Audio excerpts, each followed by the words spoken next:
Hi, everyone. Cool. I got Catherine. I got Will. Yeah. Hi, Joe. Hi. Are you getting some feedback? Because I had to come in on my Chromebook today, and sometimes it has awful sound. Are you getting any bad feedback from mine? No, you sound fine. Okay. All right. Sound fine. Cool. We're gonna wait for we got Sam. Dude, I love it, dude. You say Hello. You say MREA book, you say fundamentals, you got nobody showing up, dude. It's my favorite. Good, I love it. Dude, Mackenzie, what's up, brother? Good to see you. Great. How you doing? Good, man. Thanks for joining us. Oh, I love it. Hell yeah. That's what I hear. Mackenzie's always got the best backgrounds. I know, man. I know. What Love that EXP background. That's right. Mackenzie, where are you located? You're in North Jersey? Yes, I'm in North Jersey, but mainly work in South Jersey because I have a beach house down there, so I mainly work that area. Which part? Like Homedale area, Middletown. Got it. From there south, possibly Jackson area. Dude, that's awesome. So, it's awesome. We have an office in Asbury Park. oh, okay, cool. Yeah, well, like I said, I actually live in Elizabeth. So eventually, as I get better with everything, maybe I'll start doing some up north also. But I'm pretty familiar with South Jersey. That's why I rather to work there. That's awesome. Cool. Rad. Cool. So who are we missing here? Gil Olson. Maybe he's on a meeting. Maybe he's that's okay. I spoke to Gil earlier. He said he'd be on. You think that he's safe right now? What do you mean safe? Yes. I'm just making a joke. Sorry. Oh, yeah. All right, cool. I'm gonna dive in. Cool. Lauren, Jill, Will, awesome, cool. Guys, all right, cool. So what we're doing now is this is awesome. I am so psyched, right? Like we're doing the MREA book. Happy MREA book day, you guys. So almost once a year, I go through the MREA book with the organization. Actually, San Marcos, we did it twice last year. I don't know if you remember. I'm sure you do. So this book right here, right? This is so as far as, the trainings can go from, when you're going over the fundamentals, the trainings can go from 60 people to 10 really fast. And I love it. So what I'm here to tell you guys is whoever concentrates on the fundamentals wins. That's it. So I'm a basketball fan. When I was growing up, I realized that I would watch Sports Center, right, where they would show the highlights from the basketball games, and they would show in the highlight reel, they would show slam dunks. They don't show the free throws. Free throws win games. I'd be watching a basketball game and I'd be like, those free throws are winning this game right now. In the third quarter or in the fourth quarter, I'd be like, those are winning the game right now. And what you'll see is in the highlights, you'll see the losing team's best slam dunk, right? But not the winning team's free throws, right? So what this is just the fundamentals, right? And this book this is our business model for our real estate team. So if you're in, I'm going to speak directly to, I'm going to speak directly to our real estate team. I expect everyone on our team expects to run off of this business model. Our coach, William Bustos, he runs off this business model. The book's it was written in 1995 or some, I don't even really know. It's in here somewhere, but some things are outdated, but the fundamentals are the same, right? So we're going to dive into it. If you're on the Joe Oz group, I'm definitely going to call on you. So please have your book open and follow along. We're just going to dive in. So what we were going to do is we were going to start on page 31. And it starts off with Gary talking about being at the event, and it starts off with an agent asking him, why are you here, right? Why are you here? You're an owner, you're not an agent. He kind of talks about what Gary Keller always said he said, I have the largest real estate team in the world, which is still true. He still has the largest real estate team in the world, which is Keller Williams Realty. One thing I heard Gary say once was, we make a lot of jokes. We make a lot of jokes at the Joe Haas group. We make a lot of jokes about being a realtor, And like, because we're running a business, right? That's the thing. That's why we make jokes, right? We're not doing this to put anyone down. What we're doing is in our organizations, we're running a business. We understand that real estate is a vehicle to build wealth, right? And we laugh at people that are realtors because they do not treat their business like a business. And that's what we see, okay? And with the way the industry is going and the way technology is disrupting, like you need to treat your business like a business. Like you need to come together and run it like a business, right? And what Gary Keller said was, he said, one time he said this, he said, on my tombstone, when I die, it'll say Gary Keller, real estate agent, right? And so, and that really that really stuck with me, right? So like, I agree, man, that's me. I'm a real estate agent, right? I align with someone like Gil Olson because Gil Olson has built businesses, right? Like, and so together, I think we can do this thing. In this book, Gary Keller talks about building a business. It's not about selling houses. So when I decided to get my real estate license, I was in Barnes and Noble, and this book is bright red and says the word millionaire really big for a reason. It's so you buy it, right? Like it's not like it's a catchy title, right? So like I remember, man, this is in Brick, New Jersey, man. I applied for my real estate license, and I was in Barnes and Noble, and I saw this book and I bought it, man. And that's it. I don't know. So on page 33,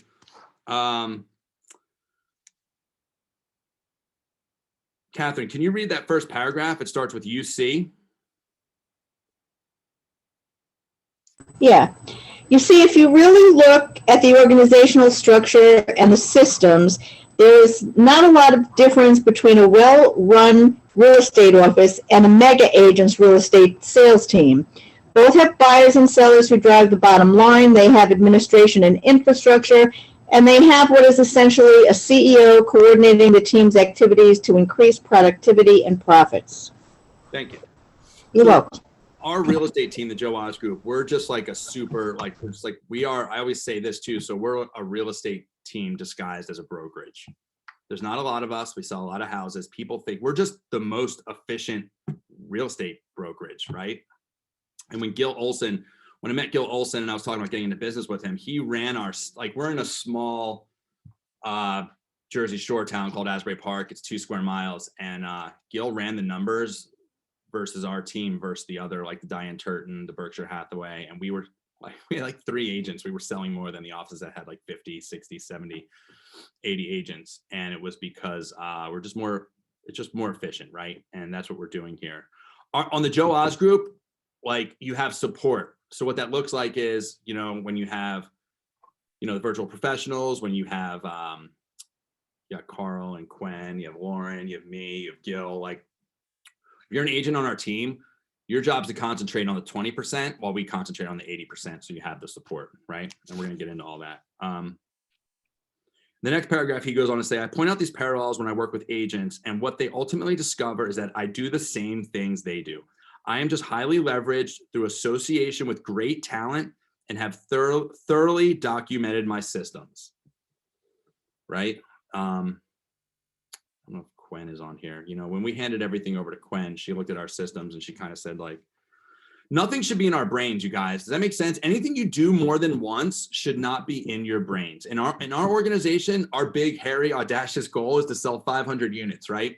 And in order to sell 500 units, we have to be very, very efficient. And the way that we're very efficient is we document our systems. Can someone give me an example of a system that we use? The multiple offers process. Cool. Yeah. So the multiple offer tracking sheet, right? So we have a tracking sheet. When there's 30 offers, you just plug everything in and then you send it off to your client. There's a pre-written email template to everybody who's involved. And scripts around it. There's scripts around it from the listing appointment all the way through the process for the seller that we have. And then there's the template for actually tracking the offers. And then there's the template for the email to communicate to the agents. There's the system for what to do with all the other offers that are rejected. Like every little piece of that puzzle is sort of spelled out and predictable amongst everybody in the team, and everybody has their role and should kind of know what their role in it's like a music composition where there's a brass section and or trumpet, a trombone, a timpani drum, whatever. Everybody has their notes and it makes one song. Thanks, Gil. By the way, Carl, man, I still am psyched the way you executed that multiple offer situation on Samson. We got all those offers back and into attorney review. That was awesome. That was systems, right? So on to page 34. And by the way, when I'm doing this, I'm just like going over things that I highlighted that stuck out to me. Page 34, the second to last paragraph. What became very clear very quickly is that they are experts on their markets and often have developed successful systems that perfectly complement their markets and their own mix of personal strengths and weaknesses.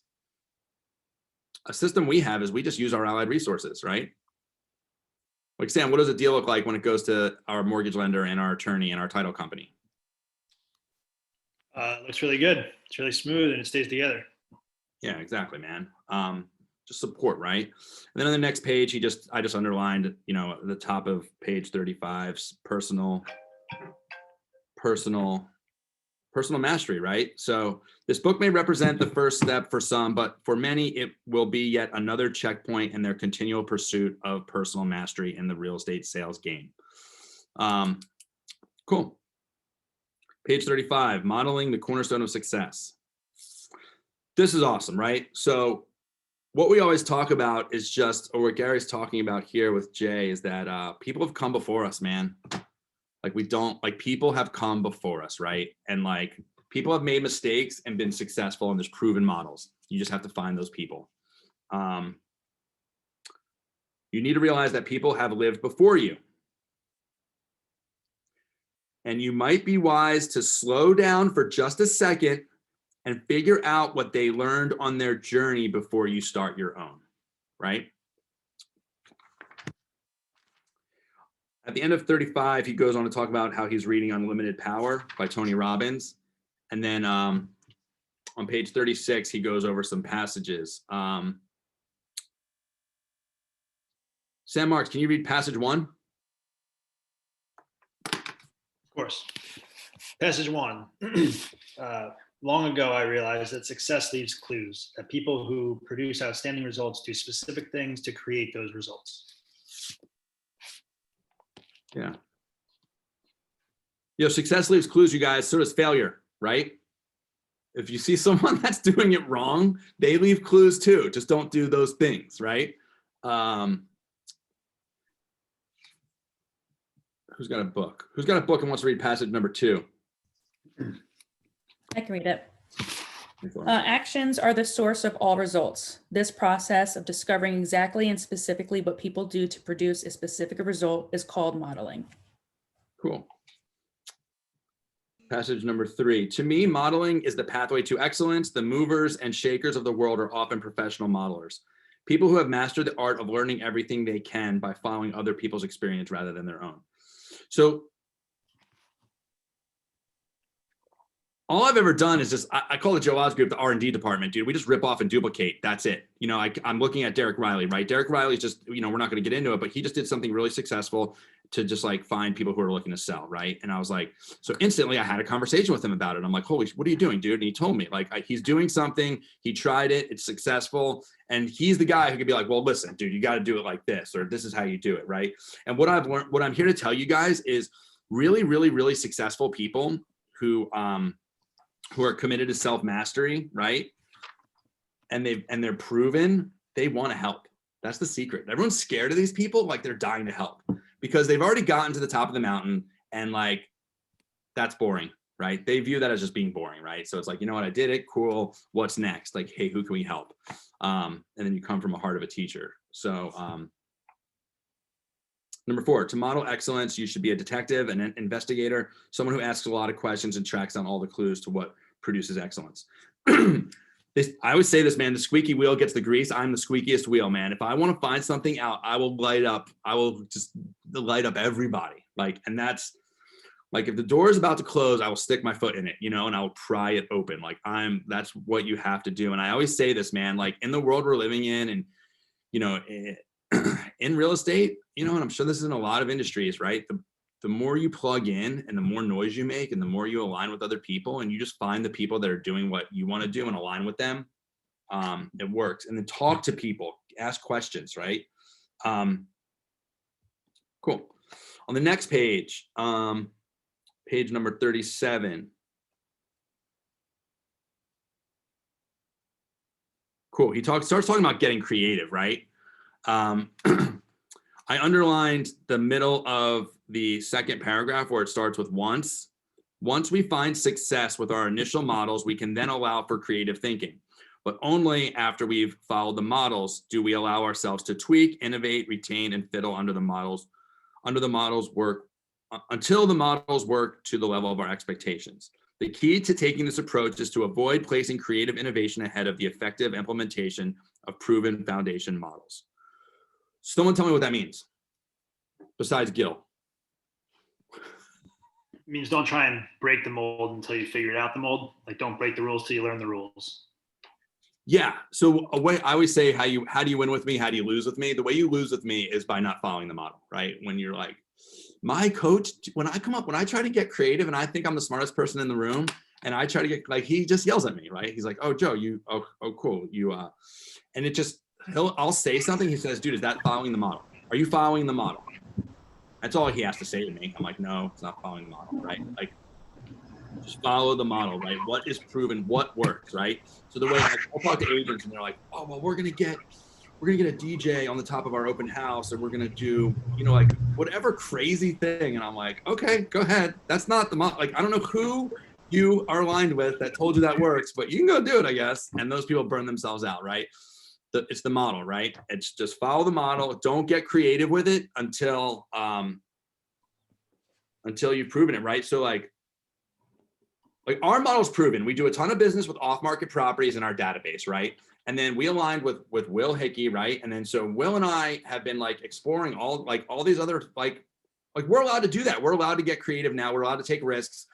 We have money. We're allowed to spend some money because we lose it. That's kind of what it's there for. We have a budget for these kind of things. We're aligning with different companies, different lead gen sources, farming, realtor.com, all this stuff, right? We've gotten there. And Gary Keller will talk about the red light, green light soon. I don't know if we got to the end of this part, but we try something new, and if it works, we double down on it. If it doesn't, we stop doing it. It's that simple. Page number 38. Will Hickey, can you read the last paragraph? Starts with, now here is the simple truth. Yep. Now here's the simple truth we must all deal with. Natural ability can take us only so far. No matter how gifted you may be, each of us will eventually hit our own ceiling of achievement. There is no if to that assertion, just a when. So the most important achievement question you may ever have to ask yourself becomes, when I hit that ceiling of achievement, whether it is low or high, how will I break through? Thanks, man.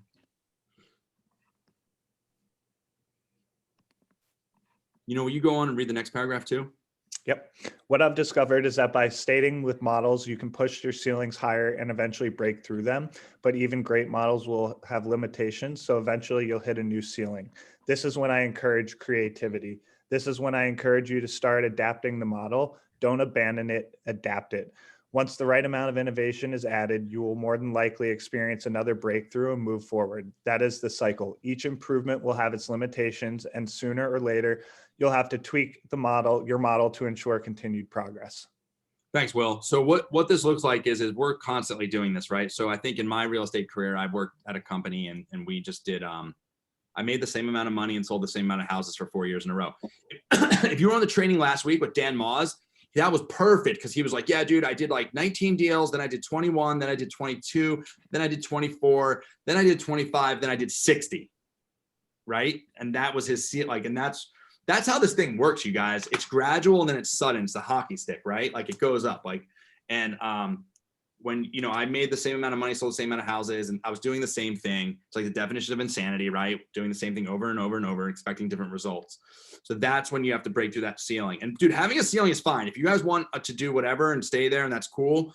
But if you're hitting your head on the ceiling, it hurts. And the people that I tend to align with have really, really big goals. And that means you're going to be constantly hitting ceilings. I was talking to, I don't know who I was talking to yesterday, the day before, but they're like, I don't like this feeling. It's uncomfortable. And I'm like, yo, if you want to grow, get comfortable with being uncomfortable, because that's the way you're going to feel forever. Like if you want to live a great life, like a really big life, you better, I'm always uncomfortable. I don't like it. I got to do yoga. I got to meditate. I got to do all these things, right? Go for a run, whatever, dude. Like that's where I want to be. That's where I want to be, man. And, like I have to do something different to grow. I got to bring on someone like Will, someone like Gil, someone like these people have not been in my life before. These are the people that we're going to grow with, because there's no way I'm doing this on this own. And, I'll just say this, like there was people say like self-made, like I hate that self-made thing, because it couldn't be more incorrect, right? Like if someone like gave you a ride to work, or like someone said, good job, like you're not self-made, man. Like people are helping you no matter what, like in your world. And just being self-made sounds horrible, actually. I want to do this together with people that I'm having fun with. So anyway, on the next page it says so the trick to having breakthroughs in your life is to adopt the right foundational models, right? And then that brings us into the 3 L's. Oh my God. Someone tell me what the 3 L's are. Leads, Leads, listings, and leverage. Right. I'm going to tattoo this on my face. I'm going to be like Tekashi 69, but with listings, leverage, and leads tattooed on my face. Leads. Everyone has 2 jobs. Derek Riley, on the top of page 41, it says, until you have enough leads. Can you just read those 2 sentences? He's on mute. Sorry, my computer's spazzing out. I don't know. Oh, here we go. Until you have enough leads to meet or exceed your goals, there is no other issue. No matter if you are a doctor, lawyer, or entrepreneur, everyone has 2 jobs: their chosen profession and lead generation. Read the next paragraph, please, if you don't mind. All right.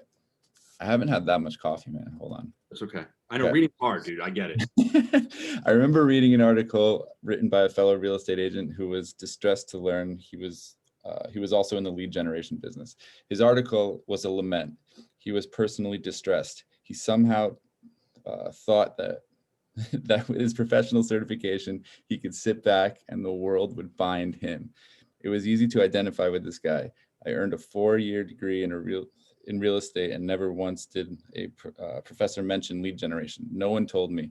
Later, to my horror, it became clear that if I wasn't any good at lead generation, no one would ever know what an educated and knowledgeable real estate professional I was. It was time to face the facts. To succeed as a real estate professional, I had to learn how to generate client leads. That's the hardest part. Forget it. I'm out of here. Right. I didn't sign up for this bullshit.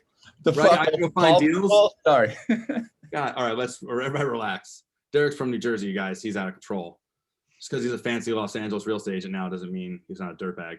All right, guys. So I call it bumping into real estate, right? Like most realtors bump into real estate. Like you're in Target, you run into your neighbor, like, oh, I got to sell my house next year. Cool, thanks. Like that's not what we do here, right? So if you want to bump into real estate, you're probably in the wrong spot.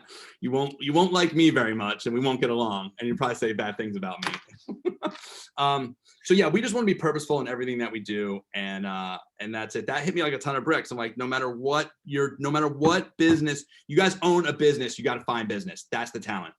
Someone tell me, if you're on the Joe Oz Real Estate Group, you have 3 jobs. Your job description says 3 things. Can someone tell me what those 3 things are? Leads, listings, and leverage. Incorrect. Yeah, prospect for new business, negotiate deals, and something else. Yeah. Wait, what is it? Prospect for new business, negotiate deals. You gotta go on appointments. That's it. So, thanks, Sam. Yeah. So again, in our organization, you guys have to concentrate on the 20%, right? So 20% is just go meet people.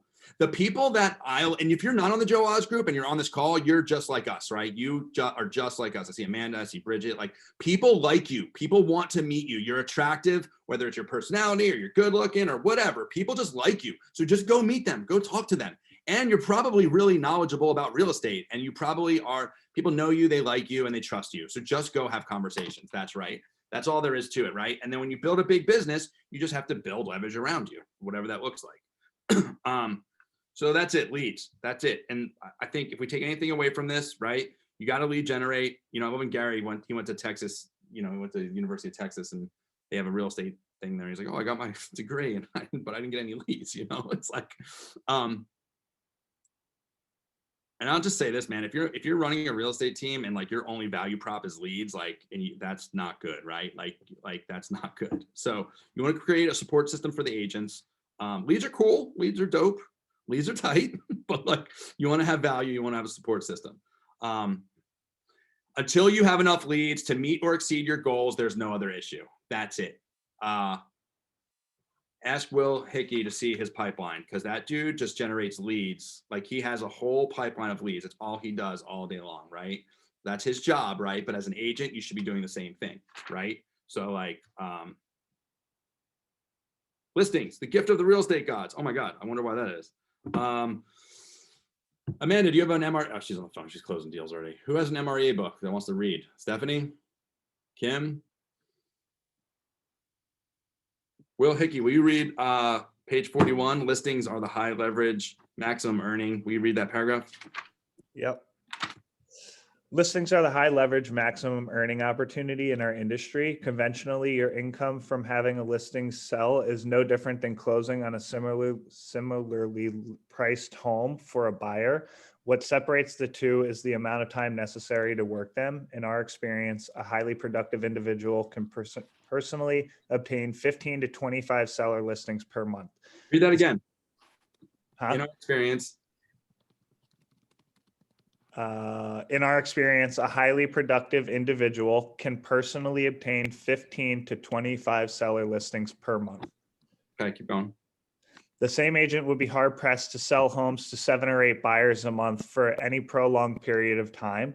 With the right approach over time, you should be able to secure and sell as many as 2 to 3 listings for every buyer you could sell. All right, let's stop there. Cool. This is important, guys. This is the whole, so we are a listing based team, right? And Will, this is why it gets hairy when you and I talk, like we have to concentrate on listings, right? Like that's the goal. That's how we're going to win, right? And then an analogy I always use is when people talk about listing agents and buyer agents, I always, I know, Sam Marks, I know you know the answer, but I just walk me through this, right? Let's role play this with me. Hey, Sam, if you were a buyer, let's just do this regular. So if you were a buyer's agent on a real estate team, right? You just did buyers, you didn't do sellers. How many houses could you sell on the weekend? How many houses could I sell on a weekend? Maybe 1 or 2. Okay. Why is that? Why can't you sell more? Take one couple out one day, one couple out the next day, because I can only show so many houses. That guy, you got it's a lot of my time. Yeah, of course. So if you were a listing agent, like you just had listings, how many houses could you sell on that same weekend? As many as you had listed. Correct. All of them, right? So that's leverage. That's the leverage piece. Now, I have hey Will, Will Hickey, when we have a listing that's like priced well and hot on the market, what happens to your phone? Blows up. Okay. Who calls you? Buyers. Yeah. By the way, Will's phone, it's only buyers call Will's phone, right? He has like the lead phone, right? Like the phone number that we put on our postcards and our signs and things like that. So when we have we just had a listing in Seaside Heights. It was a condo or whatever. It's now in attorney review. Who is the buyer agent? I am. I guess Will didn't know that. Oh, no, I did know that. I didn't know if you were asking me or if you were, Sam. So yeah, so guess what? So right here, what Gary Keller says is, with the right approach over time, you should be able to secure and sell as many as 2 or 3 listings for every buyer you could sell to. Also, what Gary says is with every listing, you should create 1 to 2 more deals out of it. So that condo in Seaside that we just listed, buyer called in, our team showed it and submitted an offer, got it accepted. Now that's 2. Now that one listing created another one, right? I'm sure that there probably are other leads, right? Everyone following me on this one? So now we're properly leveraged. We have Will, whose job is to not let, like the phone is a cash register, right? Will's our ISA. So his job is to make sure that when the phone rings, he picks it up because he knows that there's money on the other end of that phone, right? So we have that system works for us, right? So from the page 42, so from the very start, by concentrating on listings first and foremost, you could potentially double or triple your gross income on the same amount of work. That's it, guys. If you take anything out of this book, it's that sentence, right? I'll probably say that a bunch of times, by the way. So from the very start, by concentrating on listings, first and foremost, you could potentially double or triple your gross income on the same amount of work. If this isn't incentive enough, then consider how listings provide a lead generation platform through direct mail, ads, signage, and open houses. I kind of got ahead of myself there, but it is a fact that being in the listings business begets more business. Our research shows that one listing property marketed should generate enough leads to produce a minimum of one closed buyer. At the end of the day, listings give you better control. They give you better control of your time, your marketplace, and your future. That's why we affectionately call them the gift of the real estate gods. Cool. Any questions there? Anybody want to comment? Any burning desire to share? So, what do listings give us?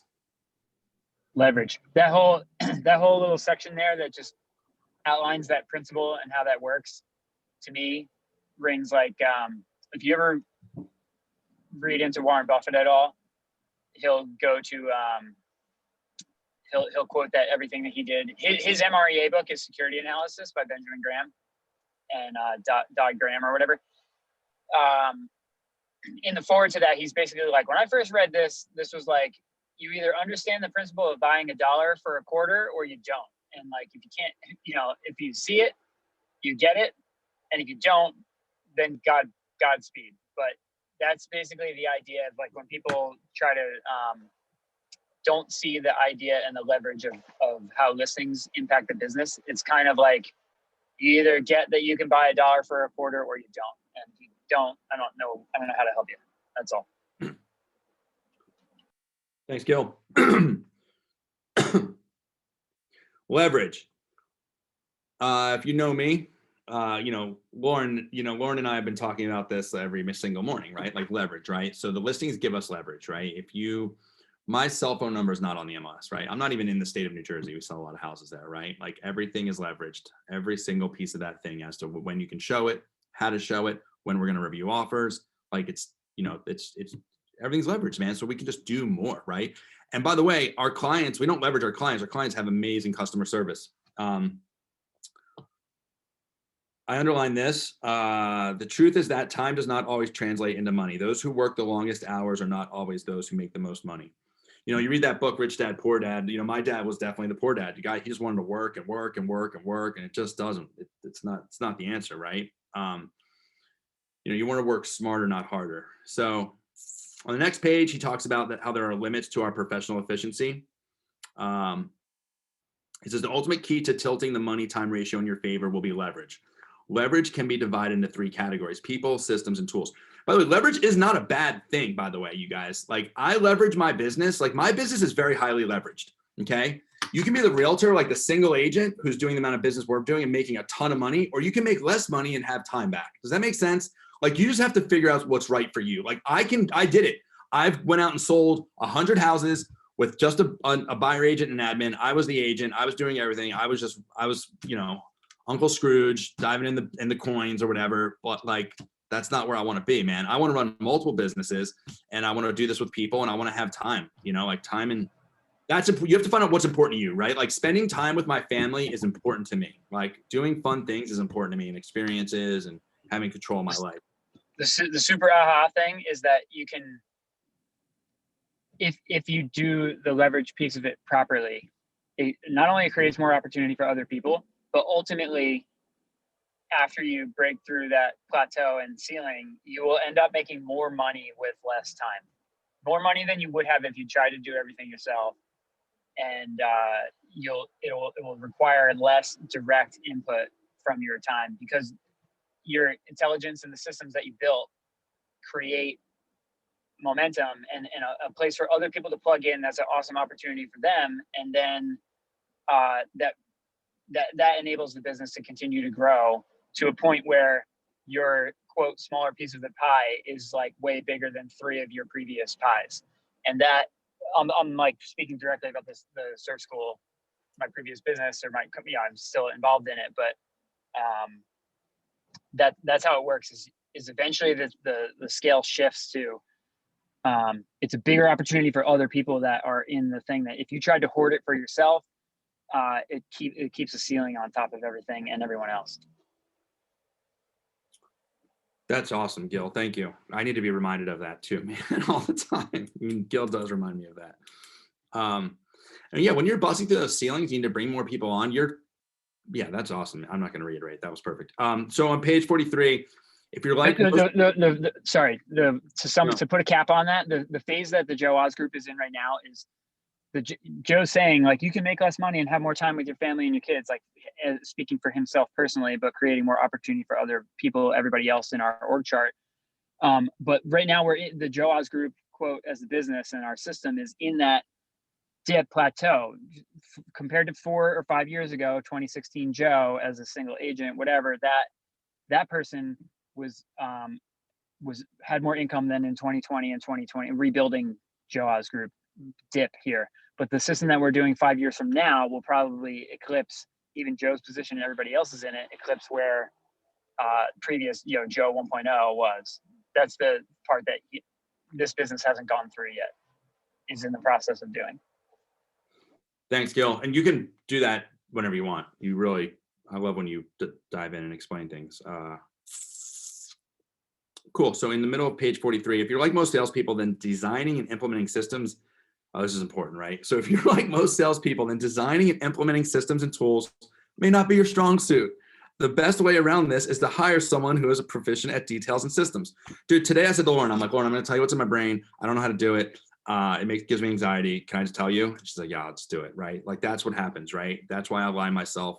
I'm constantly trying to align myself with people that are better than me. Right. Everyone that's around me, like, is better than me. Like, I think Will Hickey is better on the phones than I am. I think Sam Marks is a better buyer agent than I think Gil runs a business better than I do. Like, I think all those things are true. Right. And that's what this looks like. Right. We recommend hiring administrative. Then he goes on to talk about hiring administrative support talent first. When you've put in the time you are willing to give and still want to increase your income and add leverage. So that's where this thing happens, right? Good news for the good news for like people on our team is like, this stuff's already there. And by the way, if you're not on our team, the systems and things like that, we've already built them, right? We've either already built them or we've already stolen them from someone who has built them. That's our friend. So when you need something, don't go and try and recreate it. That's what Gary's saying here. Like, align yourself with someone, get some friends. I don't know why I thought of this, but yeah, if you don't know the answer, just say I don't know the answer and go to the person that does, like I've been doing that a lot recently. Like, I don't know, but let me find out. And then he says that the 3 L's of the Millionaire Real Estate Agent: leads, listing, leverage, are the pillars of any successful real estate business. I believe these are the core issues that drive massive sales volume. Page 44, the 4 stages of growth on a path to $1 million. I'm gonna keep going. I'm gonna cruise past this stuff. Talks about the 4-minute mile, I think, climbing Mount Everest, stuff like this.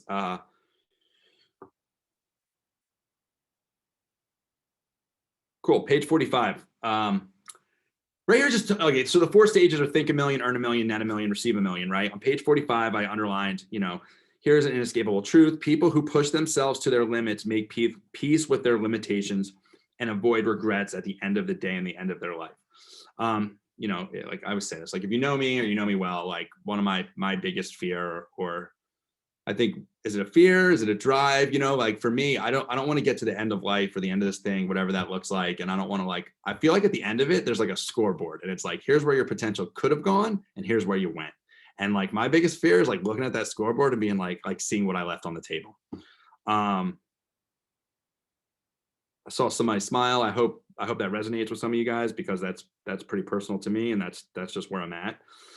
So and sometimes my big why, the easy answer for the big why is your family or your kids or whatever. Like, and for me, like, I just want to be the best. Like, I love my family to death, right? But like, I just want to win, man. Like, and I don't want to leave anything on the table. So, dig deep, you guys. Find that big why. And meaningful work through meaningful relationships is really important to me. I underline this. This is huge, right? Hey, Sam, page 45, page 45, the last paragraph, many have pointed out. Can you read that sentence? Yeah. Many have pointed out that we work in a recognition-seeking, awards-driven industry. We Okay. believe Oh, wait, go ahead, go. Yeah. we believe that awards and recognition, through and though important, can devalue the true rewards of giving it our all. In the end, this is not a race or a competition. Maybe it is not even about achieving the summit. The true joy is in the journey. You have that underlined in your book, Joe. If achievements and experiences define your life, then it follows that that maximizing your experiences maximizes your life. Cool, guys. So thanks for reading that, man. And I'm just gonna share this. I'm gonna share this because I think it's important, right? So like in Monmouth County and Ocean County, New Jersey, we have something called the Circle of Excellence. I'm sure you guys have this wherever you guys are. There's an award ceremony and whatever. And the way you guys probably know it better than I do, but like there's like bronze, silver, gold, and platinum. Bronze is like if you do 2.5 million in sales. The next one, bronze, silver is like if you do whatever 5 to 8. The next one's like 8 to 12, and then the next one's like 20 million or over. And you would go. They would have this huge banquet ball gala thing every year. And when you got in it, I don't know, whatever. That everyone like that's how people talk. They're like, oh, I made Circle of Excellence. Oh, I did Circle of Excellence. That's a goal. And what I found is from coaching agents and getting into and like aligning with agents, what I hear is when I ask them what their goals are, they'll say like to get Circle of Excellence. And I always thought that was such a low ceiling. And what happened was you would go to this awards dinner and you'd get a pamphlet and it would have everyone's name that got an award. And it wasn't a big pamphlet. It was like 300 people, maybe 500 at the most. I might even be like overshooting it. To put in that perspective, there's 6,000 realtors in the Monmouth County MLS, and there were less than 500 that were selling a minimum of 2.5 million. Let that sink in, right? And then when you looked at it, it would block it in the pamphlet or whatever of everyone's names. It would show like the majority, like over 50% would get bronze, right? Which is 2.5 million, which is not a lot of real estate, by the way.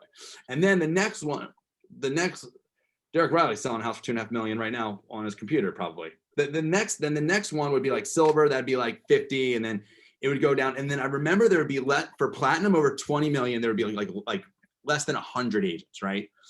So what had happened is I feel that the Monmouth County Association of Realtors, they automatically put a ceiling on everyone. They're like, do 20 million, you're the best, and you made it. Then I started like talking to people and I was like, wait a minute, you do 100 million? Wait, hold on. You do 50 million? Like that was unheard of in our MLS, right? Like it's like the 4-minute mile, right? Like once someone breaks the 4-minute mile, then it's like, holy shit, we can break the 4-minute mile. Let's go do it, you know? And everyone's going to the track to run the 4-minute mile, and then it just explodes, right? So like, I just wanted to share that because when I was in that, like when I was in that like little world and I saw those little goals and blah, blah, blah, I wanted to bust out of it, man. And like, I always thought, you know, it's funny, man. A script I use now when we talk about EXP is I'm like, well, my old company, they gave me trophies. I left with trophies. Now I have like a retirement plan and I have a passive income and things like that. So, cool. We're going to move on to page 47. The myth understandings, right? This is all about mindset, right?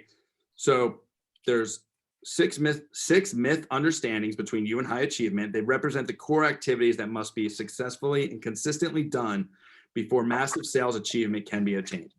These are the core activities that must be successfully, and the key word there on 47 is consistently. I don't know if you guys see, I have it like circled. I have it like, Sam, you have my old MREA book? Yeah, I think so. Like chewed up? Yeah, it's pretty good. Awesome. Yeah, so on page 48, actually page 49, we talk, here they are, right? I'm just going to dive right in. The first one on 49 is I can't do it, right? And that's the myth. And the truth is until you try, you can't possibly know what you can or cannot do. I love and I'm going to cruise through this, but when Gary's talking to the student, he says, what's your ultimate potential, right? And that's a question that I was always asked myself, like, have you reached your full potential, right? And if the answer is no, then it's time to keep going.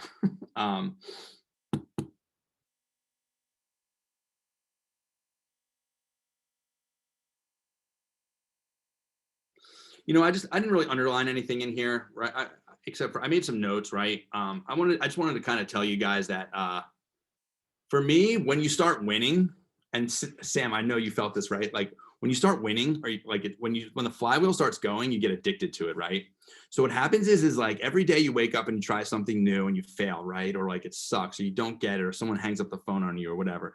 And then but the more you do it, whatever that feeling you don't like, it starts going away little by little. Like it just starts kind of disappearing, right? Like little by little, as you do it every day. And this goes along with like whether you're working out or trying to learn, I don't know, whatever.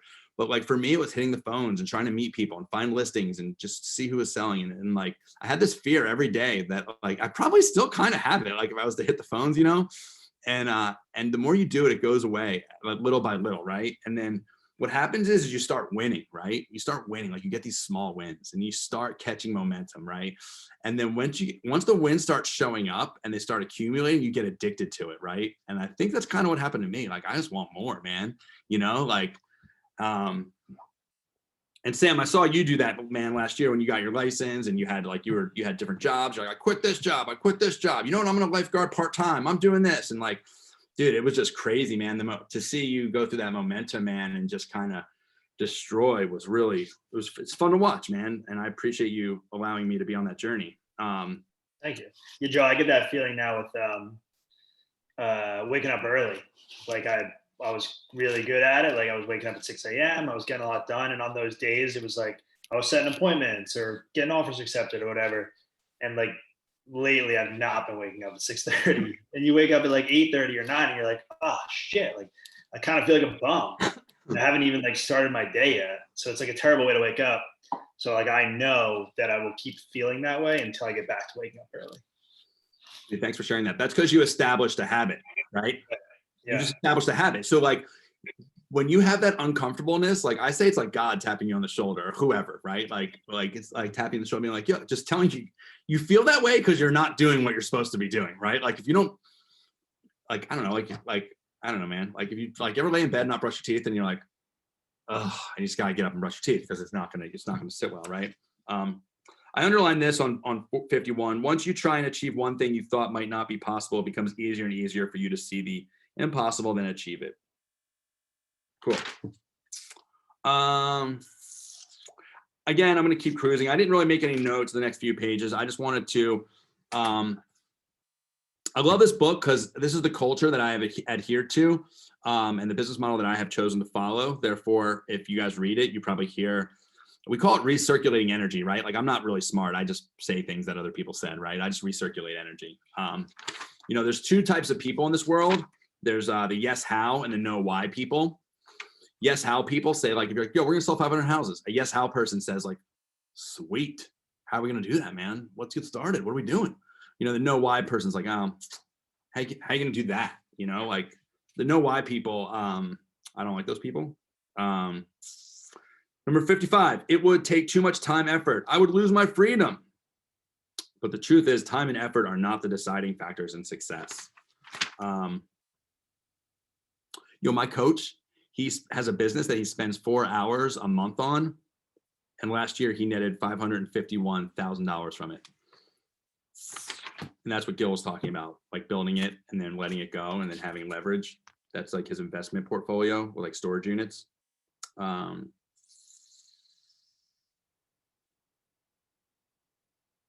Cool. Fourth myth understanding. It's too risky. I'll lose money. The truth is risk is in direct proportion to how well you hold your incremental costs accounting to producing incremental results. So this is where it talks about holding your costs accountable, right? So I'll talk to like, I know I've got some business owners on here on this call, right? So like if I can just, my takeaway from this is on page 57, the first sentence where it says play red light, green light. Just remember open houses, your database, and really like, Amanda, I know you do like off-market like paying for a Mojo dialer, $500 a month or whatever, and some lists, like it's not really expensive, right? I get nervous when people start spending $5,000 on Zillow or whatever, or what isn't proven. So whatever you're doing, first of all, just make sure you're maximizing the stuff that doesn't cost any money. Like picking up the phone and calling the people that are your friends is free, by the way. And those people probably want to hear from you. They're in their house coronavirus, say hi. They probably just want to say hi, you know? And then doing open houses, client events, these things, like, they're easy, right? But when you hit the ceiling and then you have to start doing things differently, you got to invest in whatever it is, whatever you decide. You do a farm with 5,000 houses or whatever. That stuff's not cheap, right? Just make sure you read this, you follow the red light, green light. If you're on a real estate team, guess what? That's part of your value proposition. You don't have to look at your balance sheet. You don't have to pay the bills. You don't have to, this stuff is all done for you. Cool. So now page 59. Cool. We are staying on time. You know, I know there's only 30 pages, but these first 30 pages really, for me, they really just pack it in. The fifth common myth understanding is my clients will only work with me. Only I can deliver quality service. On the next page, it says, eventually to reach your highest sales potential, you'll have to learn to delegate responsibility and authority to others.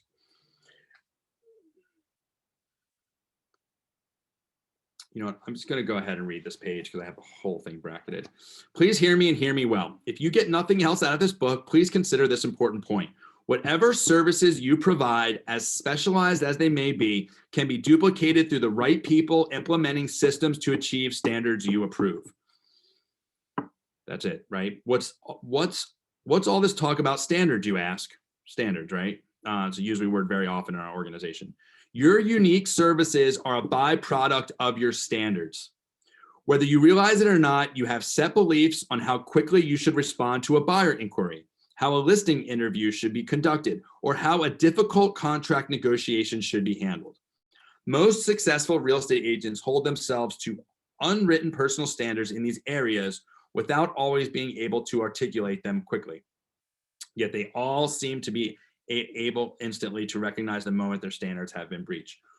On our team, we have a mission, vision, values, we have a belief system. We share this every Monday in our Monday morning meeting. It should be no secret to what our standards are, how we act, how we treat each other. Our number one standard is that our mission statement is that the Joe Oz Group we exist to help our clients achieve their goals while helping our team members achieve theirs, right? And we're always putting others ahead of us.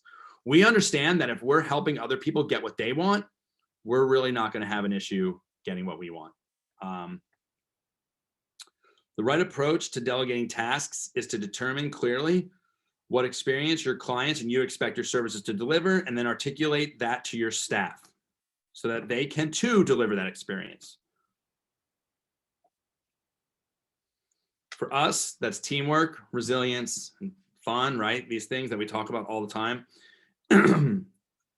Any task can be defined. And if it can be defined and have standards attached to it, it can be delegated. Systems are simply roadmaps. Guys, in our organization, I'm talking that like nothing is in our heads, right? Nothing is in our heads. If we're going to go to 500, right? Everyone has to understand our standards, our systems, things like that, right? So nothing's in our heads. Systems are simply roadmaps, instructions that allow these standards to be repeated and duplicated easy. If systems and standards could not ensure the duplication of a particular level of service, then all companies would, whatever, dude. If you've ever been at Disneyland, all those people are carrying the standards, from the person that's picking up the trash to the person that's giving you your churro to whatever. You guys have seen it. If you've gone to the Four Seasons, whatever that looks like, you know, a nice restaurant, you've probably seen them not have standards. Cool. I'm going to stop here. We made it. 61. Forget about Disney. It's the Audubon Institute in New Orleans is still doing it. Correct. That's correct, Gil. I have a very important announcement to make, you guys. It is Lauren's birthday, and we're going to sing happy birthday to her right now. Yes. No. What? Happy birthday to you. Happy birthday to you. Happy birthday, dear Lauren. Happy birthday to you. Thank you. That was beautiful. Thank you. So guys, somebody share with me an aha. I'll go. One of the things you taught me, Joe, was knowing the numbers. And in my board, there's 30,000 members, yet there's less than 15,000 sales annually, which means every agent's only selling half a house. So how can you sell half of a house? which lets me know what my competition is doing, which is very low or little numbers. So when I'm on a listing presentation, I'm able to tell a seller those kind of facts and information. So it makes my sales even stand out further. Dude, I love that. Thank you. Thanks, Bridge. Somebody else, anyone have an aha from the reading today? Oh, I guess. Well, it's not an aha, but don't reinvent the wheel. You know, if it works, then don't change it.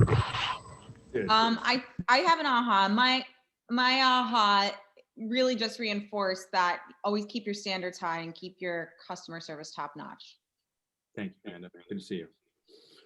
Awesome. Cool, guys. That's it. We're done. So we'll actually, I'll do this right now. For next week, let's do, I'm going to try to keep this to like 4 weeks. This, you know what? Actually, I'm not going to do this right now. We're going to tell everybody, yo, read like 30 or 50 pages. We're going to like announce what we're doing next. Lauren, I'm going to have Lauren just send out an email what we're going to do. I know, figured. Makes sense. I'm not going to do it right now. Cool. Thanks, guys. Thanks everyone for joining. We're going to do like the next, like, Thank you. MREA book. We'll send that to Keller. We'll probably post it in our Facebook group. Thanks, Joe. Come on, guys. Have a good day, everyone. Bye. Bye, everybody.